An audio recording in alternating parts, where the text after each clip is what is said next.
કેન્દ્રીય ગૃહમંત્રી અમિત શાહની બાબા સાહેબ અંગેની વિવાદાસ્પદ ટિપ્પણીને લઈને આજે અમદાવાદમાં મોટી સંખ્યામાં લોકો રસ્તા ઉપર ઉતર્યા હતા। ધારાસભ્ય જિગ્નેશ મેવાણી ખાસ ઉપસ્થિત રહીને રેલીનું નેતૃત્વ કર્યું હતું। રેલીમાં હાજર લોકો આ મામલે અવાજ ઉઠાવીને અમિત શાહની ટિપ્પણી મામલે વિરોધ નોંધાવી અને યોગ્ય કાર્યવાહીની માંગ કરી રહ્યા છે। શહેરના અનેક વિસ્તારોમાં લોકો આ વિરોધમાં જોડાયા હતા, જે શાંતિપૂર્ણ માહોલમાં થયો છે। શાંતિપૂર્ણ માહોલમાં રેલી સંપૂર્ણ થઈ હતી। આ મામલે જિગ્નેશ મેવાણીએ નિવેદન આપ્યું છે। આવો સાંભળીએ શું કહ્યું તેમણે।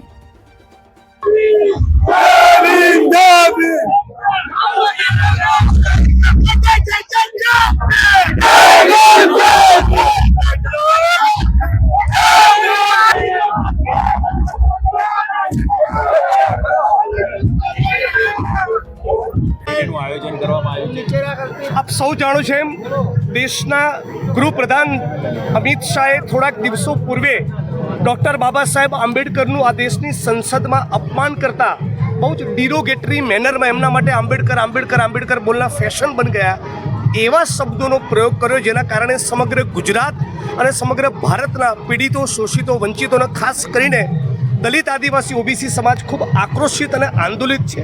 અમે ઘણા પ્રયત્નો કર્યા છતાં રેલી, ધરણા, આંદોલન માટેની પરમિશન નહોતી મળતી, પણ આજે જ્યારે પરમિશન મળી છે ત્યારે અમદાવાદ શહેરના દલિત સમાજના કર્મશીલો, આગેવાનો, આંબેડકરવાદીઓ એ મોટી રેલી સ્વરૂપે આજે ડૉક્ટર બાબા સાહેબ આંબેડકરના સ્ટેચ્યુ ખોખરાથી નીકળી સારંગપુર રેલી સ્વરૂપે જઈ સરકાર સમક્ષ એક જ માગણી કરવાના છીએ કે અમિત શાહે તાબડતોબ બાબા સાહેબ આંબેડકરનું અપમાન કર્યું એ બદલ માફી માગવી જોઈએ।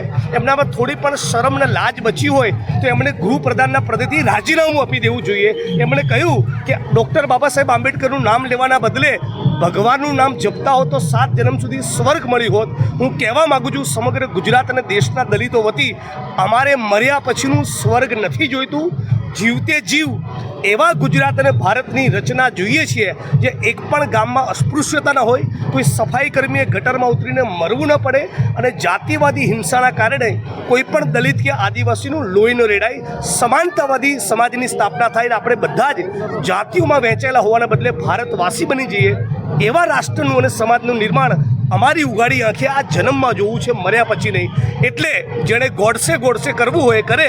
અમે આંબેડકરમાં માનીએ છીએ એટલે આંબેડકર કરતા રહીશું। જેણે મનુસ્મૃતિનું રટણ કરવું હોય કરે। અમે સંવિધાન કરતા રહીશું। જિગ્નેશભાઈ, બનાસકાંઠાના બે ભાગ કઈ રીતે જોયું?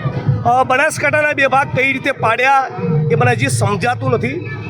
કોઈપણ જિલ્લાના બે ભાગ પાડવા કરતાં જરૂરી એ જિલ્લાના ખેડૂતો, પશુપાલકો, શ્રમજીવીઓ એને ન્યાય મળે, એને એના બંધારણીય હકના અધિકાર મળે।